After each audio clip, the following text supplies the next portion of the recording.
de cœur. Romain Daubry nous attend pour commencer cette dernière demi-heure. On le retrouve depuis la cellule Info d'Experts de Bourse Direct. Bonjour Romain. Et ce marché qui est figé sur son niveau de clôture d'hier soir. Oui, quasiment complètement.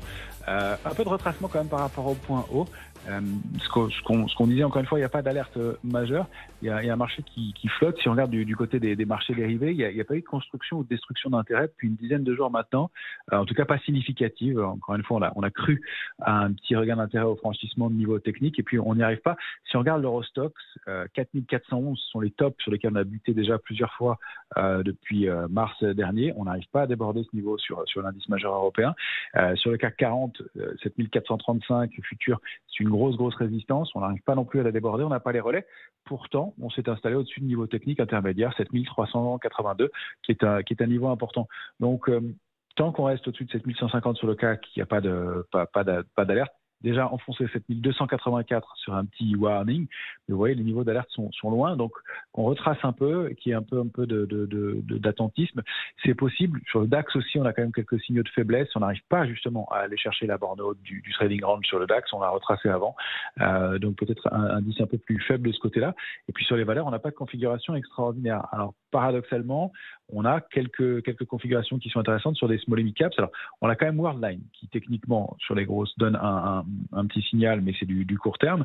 On a des valeurs comme Aramisauto qui se retourne depuis quelques jours à nouveau, qui réactive sa dynamique haussière. On a De Richebourg aussi sur lesquels il se passe des choses intéressantes.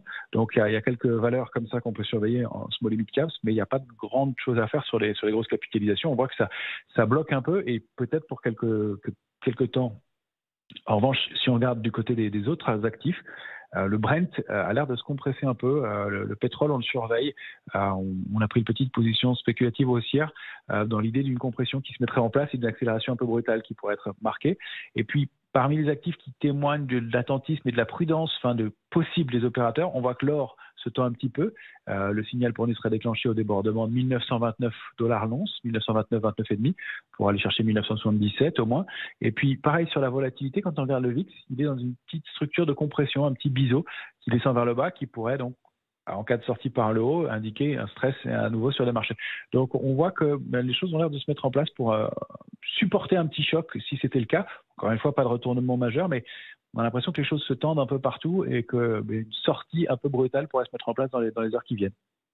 Merci beaucoup Romain pour ces observations sur cette tendance un petit peu indécise qui se cherche. Le CAC sur son niveau de clôture d'hier soir, 7387 points. Il est pour le moment inchangé. C'est d'ailleurs une tendance qui prévaut un petit peu aussi ailleurs en Europe. L'Eurostoxx 50 grignote un tout petit peu plus de terrain. L'eurodoll est à 1,0902. BFM Business, BFM Patrimoine,